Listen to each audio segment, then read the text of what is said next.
ओम शांति। आज 19 दिसंबर 2021 के अव्यक्त बाप दादा की महावाक्य है। रिवाइज तारीख है 13 दिसंबर 1989। मुरली का सार है दिव्य ब्राह्मण जन्म के भाग्य की रेखाएं। आज विश्व रचयिता बाप दादा अपने विश्व की सर्व मनुष्य आत्माओं रूपी बच्चों को देख रहे हैं। सर्व आत्माओं में अर्थात सर्व बच्चों में दो प्रकार के बच्चे हैं। एक है बाप को पहचानने वाले और दूसरे हैं पुकारने वाले व परखने के प्रयत्न करने वाले। लेकिन है सभी बच्चे, तो आज दोनों प्रकार के बच्चों को देख रहे थे। सर्व बच्चों में से पहचानने वाले व प्राप्त करने वाले बच्चे बहुत थोड़े हैं और पहचान करने के प्रयत्न वाले अनेक हैं। पहचानने वाले बच्चों के मस्तक पर श्रेष्ठ भाग्य की लकीर चमक रही है। सबसे श्रेष्ठ भाग्य की लकीर है बाप द्वारा दिव्य ब्राह्मण जन्म की। दिव्य जन्म की रेखा अति श्रेष्ठ चमक रही है। पुकारने वाले बच्चे अनजाने भी मानते यही है कि भगवान ने हमें रचा है, लेकिन अनजान होने कारण दिव्य जन्म की अनुभूति नहीं कर सकते। आप भी कहते हो हमें बाप दादा ने दिव्य जन्म दिया, वह भी कहते भगवान ने रचा। भगवान ही रचता है, भगवान ही पालनहार है। लेकिन दोनों के कहने में कितना अंतर है। आप अनुभव से, नशे से, नॉलेज से कहते हो कि हमको बाप दादा मात पिता ने रचा, अर्थात ब्राह्मण जन्म दिया। रचता को, जन्म को, जन्मपत्री को, दिव्य जन्म की विधि और सिद्धि सबको जानते हो। हर एक को अपना दिव्य जन्म का बर्थडे याद है ना। इस दिव्य जन्म की विशेषता कौन सी है। साधारण जन्मधारी आत्माएं अपना बर्थडे अलग मनाती, फ्रेंड्स डे अलग मनाती, पढ़ाई का दिन अलग मनाती, और आप क्या कहेंगे। आपका बर्थडे भी वही है तो मैरिज डे और पढ़ाई का दिन भी वही है। मदर डे कहो, फादर डे कहो, एंगेजमेंट डे कहो, सब एक ही है। ऐसा दिव्य जन्म कब सुना। सारे कल्प में ऐसा दिन आप आत्माओं का फिर कभी भी नहीं आता। सतयुग में भी बर्थडे और मैरिज डे एक ही नहीं होगा। लेकिन इस संगम युग के इस महान जन्म की यह विशेषता भी है और विचित्रता भी है। वैसे तो जिस दिन ब्राह्मण बने वही जन्मदिन, वही मैरिज दिन है, क्योंकि सभी यही वायदा करते हो, एक बाप दूसरा न कोई। यह दृढ़ संकल्प पहले ही करते हो ना। तुम्ही से खाऊं, तुम्ही से बैठूं, तुम्ही से सर्व संबंध निभाऊं, यह सबने वायदा किया ना। पांडवों ने, माताओं ने, कुमारियों ने, सभी ने वायदा किया है। तो और कहा स्वप्न में भी मन नहीं जा सकता। ऐसे पक्के होना। व कोई साथी चाहिए, सेवा के लिए कोई विशेष साथी चाहिए, तो साथी दिवस किसका मनाएंगे। सेवाधारी साथी का व बाप साथी है उसका दिवस मनाएंगे। चाहे सर्विस करने वाले हैं, चाहे सर्विस लेने वाले हैं, लेकिन सेवा के समय सेवा की। फिर इतने न्यारे और प्यारे बनो जो ज़रा भी विशेष झुकाव नहीं हो। जो सेवा में मदद करेगा वह विशेष होगा ना। चाहे भाई हो व बहन हो, जो विशेष सेवा करता वह विशेष अधिकार भी रखेगा। तो सेवा के साथी बनो, लेकिन साक्षी होके साथी बनो।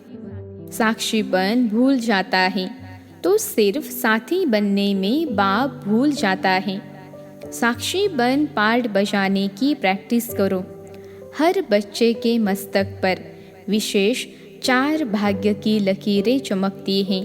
पहली, दिव्य जन्म की रेखा। दूसरी, परमात्मा पालना की रेखा। तीसरी, परमात्मा पढ़ाई की रेखा। और चौथी, निस्वार्थ सेवा की रेखा। सभी के मस्तक में चारों ही भाग्य की रेखाएं चमक रही हैं। लेकिन चमक में और सदा एकरस वृद्धि को प्राप्त करने में फर्क होने कारण चमक में अंतर दिखाई देता है। आदि से अब तक चारों ही रेखाएं सदा यथार्थ रूप से चलती रहे, वह बहुत थोड़ों की है। बीच बीच में कोई न कोई बात में भाग्य की लकीर या तो खंडित होती है व चमक कम होती है, स्पष्ट नहीं होती। जैसे हस्त रेखाएं भी देखते हैं ना, कोई की खंडित होती, कोई की एकरस होती है, कोई की स्पष्ट होती है, कोई की स्पष्ट नहीं होती। बाप दादा भी बच्चों के भाग्य की रेखा को देखते रहते हैं। दिव्य जन्म तो सभी ने लिया, लेकिन दिव्य जन्म की रेखा खंडित होती व स्पष्ट नहीं होती, क्योंकि अपने जन्म के धर्म में अखंड नहीं चलता, तो उनके भाग्य की लकीर खंडित होती। धर्म क्या है, कर्म क्या है, उसको तो जानते हो ना। ऐसे ही परमात्मा पालना में तो सभी ब्राह्मण चल रहे हो, चाहे समर्पित हो चाहे प्रवृत्ति में हो, लेकिन बाप के डायरेक्शन से चल रहे हो। प्रवृत्ति वाले क्या कहेंगे, अपना कमाया हुआ खाते हो व बाप का खाते हो। बाप का खाते हैं ना, क्योंकि अपना सब कुछ बाप को दे दिया, तो बाप का ही हुआ ना। चाहे कमाते भी हो, लेकिन कमाया हुआ धन बाप के हवाले करते हो या अपने काम में लगाते हो। ट्रस्टी हो ना, ट्रस्टी का अपना कुछ नहीं रहता, गृहस्थी में अपनापन होता है। ट्रस्टी अर्थात सब बाप का है। अपने हाथ से खाना बनाते हो तो भी समझते हो ना, ब्रह्मा भोजन खा रहे हैं। पहले भोग किसको लगाते हो, बाप को अर्पण करते हो ना। अर्पण करना अर्थात बाप का खाना, ब्रह्मा भोजन खाते हो। चाहे बच्चों के अर्थ भी लगाते हो, वह भी डायरेक्शन अनुसार लगाते हो। जैसे समर्पित बहनें व भाई भिन्न भिन्न कार्य में तन मन भी लगाते तो धन भी लगाते हैं, ऐसे प्रवृत्ति में रहने वाले भी चाहे तन लगाते चाहे धन लगाते, बाप की श्रीमत प्रमाण ही अमानत समझ कार्य में लगाते हो। ऐसे करते हो ना। अमानत में खयानत अथवा मन मत तो नहीं मिलाते हो ना। तो परमात्मा पालना सब ब्राह्मण आत्माओं को मिल रही है। पालना की जाती है शक्तिशाली बनाने के लिए। माता की पालना का प्रत्यक्ष रूप क्या होता, बच्चा शक्तिशाली बनता है। तो ब्रह्मा माँ की पालना द्वारा सभी मास्टर सर्वशक्तिमान बने हों, लेकिन कोई बच्चे सदा शक्तियों को कार्य में लगाते और कोई बच्चे प्राप्त शक्तियों को अर्थात पालना को कार्य में नहीं लगाते, अर्थात पालना को प्रैक्टिकल में नहीं लाते। इसलिए श्रेष्ठ पालना मिलते हुए भी कमज़ोर रह जाते हैं और भाग्य की लकीर खंडित हो जाती है। ऐसे ही पढ़ाई की लकीर, पढ़ाई का एम ऑब्जेक्ट ही है, श्रेष्ठ पद को प्राप्त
आज क्या देखा, दुनिया वाले कहते ही पालनहार हैं, जन्मदाता हैं, लेकिन जन्मदाता का परिचय ही नहीं है।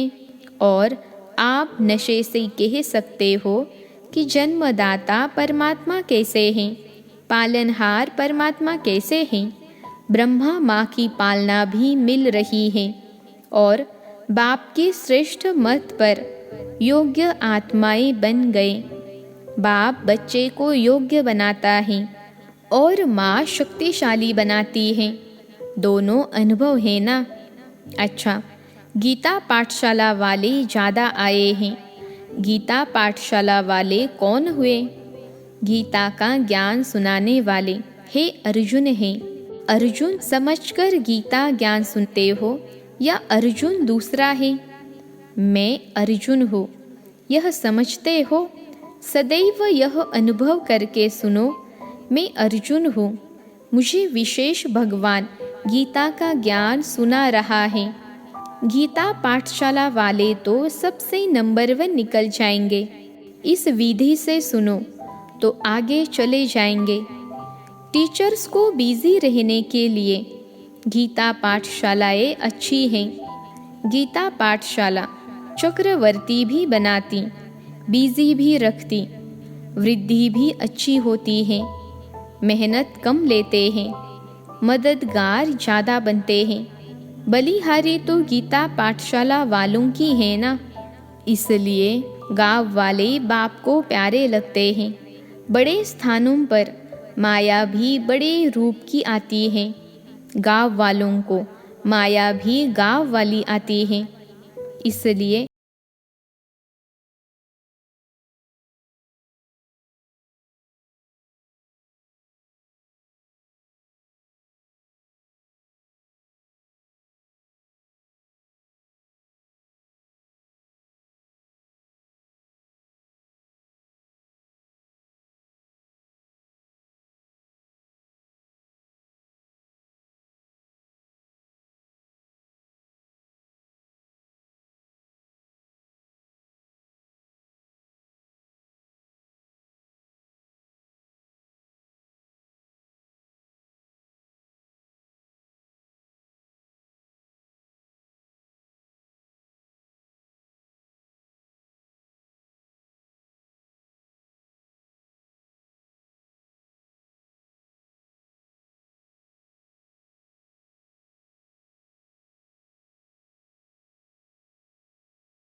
तो भरपूर होने की निशानी है कि माया को आने की मार्जिन नहीं है, माया ही हिलाती है। तो माया आती है या नहीं? संकल्प में भी आती है। माया के राज्य में तो आधा कल्प अनुभव किया और अभी अपने राज्य में जा रहे हो।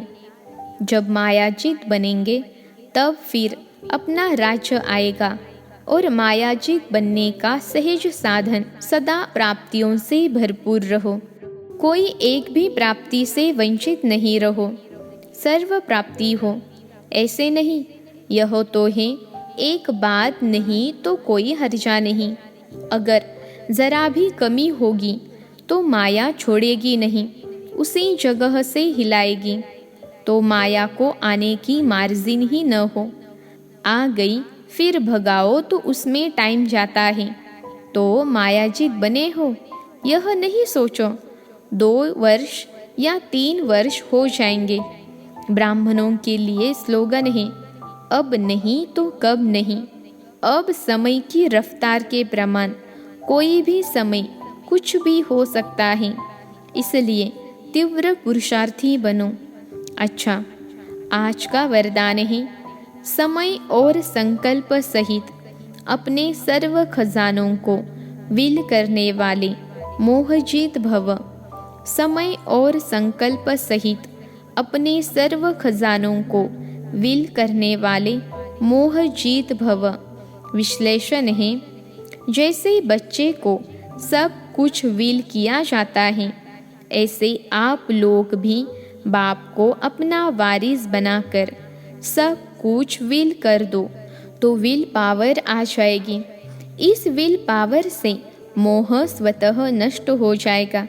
जैसे साकार बाप ने पूरा ही अपने को विल किया, वैसे आप लोगों की जो स्मृति है, समय और संकल्पों का खजाना है, उसे विल करो, अर्थात श्रीमत प्रमाण सेवाओं में लगाओ तो मोहजीत बंधन मुक्त बन जाएंगे।